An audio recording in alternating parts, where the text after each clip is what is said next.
दोस्तों, आज मैं आप लोगों को सुनाने वाला हूँ दिल्ली की एक ऐसी भूतिया घटना जिसने पूरे दिल्ली को हिला कर रख दिया था।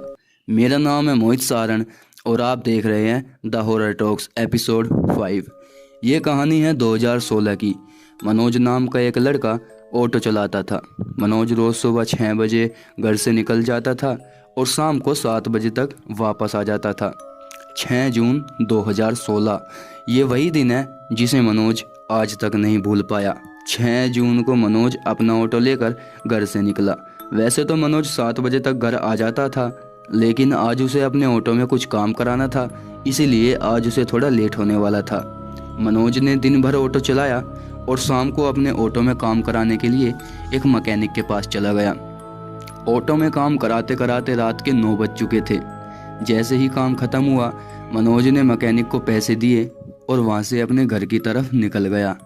अब तक रात के 9:30 बज चुके थे। जिस रास्ते से मनोज अपने घर जाता था, उस रास्ते पर एक जंगल पड़ता था।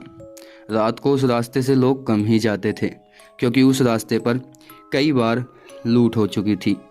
लेकिन मनोज काफ़ी लेट हो गया था, इसलिए मनोज ने उन बातों पर ज़्यादा ध्यान नहीं दिया और अपने घर की तरफ निकल गया। जैसे ही मनोज उस जंगल के पास पहुंचा, उसने देखा कि एक बूढ़ी औरत ऑटो रुकवाने के लिए हाथ दे रही थी। जैसे ही मनोज ने उस औरत को देखा, उसने तुरंत अपना ऑटो रोक लिया। ऑटो के रुकते ही वो औरत आकर ऑटो में बैठ गई। बूढ़ी औरत शरीर में बहुत मोटी थी, लेकिन मनोज को ऐसा लग रहा था जैसे उसके ऑटो में कोई बैठा ही ना हो। लेकिन मनोज ने इस बात पर ज़्यादा ध्यान नहीं दिया। तभी उस बूढ़ी औरत ने उसे उसके घर छोड़ने को कहा।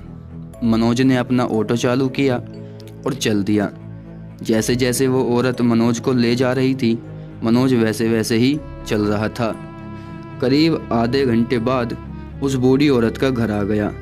जब मनोज ने घर की तरफ देखा तो घर काफ़ी पुराना लग रहा था।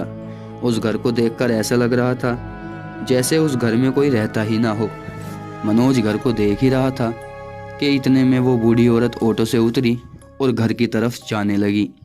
जब मनोज ने उसे देखा तो मनोज ने उसे आवाज़ लगाई और अपने पैसे मांगने लगा, लेकिन बूढ़ी औरत कुछ नहीं बोली और अंदर चली गई। मनोज ने सोचा शायद घर से पैसे लेकर आएगी और उसके आने का इंतज़ार करने लगा। लेकिन जब 15 मिनट इंतज़ार करने के बाद भी वो बूढ़ी औरत नहीं आई, तो मनोज ने उसके घर जाने का सोचा। मनोज अपने ऑटो से उतरा और उस बूढ़ी औरत के घर जाने लगा। जैसे ही मनोज उस बूढ़ी औरत के घर में घुसा, मनोज सुन्न रह गया, क्योंकि मनोज के सामने एक लाश पड़ी थी।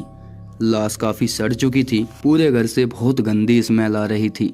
मनोज ने तुरंत पुलिस को फ़ोन लगाया और सारी जानकारी पुलिस को दी। 15 मिनट में पुलिस मौके पर पहुंची और तुरंत बॉडी को पोस्टमार्टम के लिए भेज दिया। लेकिन अगले दिन जब पोस्टमार्टम की रिपोर्ट आई तो सब हैरान रह गए, क्योंकि ये लाश 3 महीने से यहीं सड़ रही थी, जिसका किसी को अंदाज़ा तक नहीं था। लेकिन दिल को दहला देने वाली बात तो ये थी, जिस बूढ़ी औरत को मनोज ने रात उसके घर छोड़ा था, वो यही थी। इस बात को जिसने भी सुना वो हैरान रह गया। ये औरत कैसे मरी और ये मनोज के ऑटो में ही क्यों बैठी, ये आज भी एक रहस्य है। तो ये थी आज की कहानी आपको कैसी लगी हमें कमेंट करके ज़रूर बताना, और वीडियो पसंद आई तो वीडियो को लाइक कर देना। चैनल पर नए हो तो चैनल को ज़रूर सब्सक्राइब करना। Thanks for watching.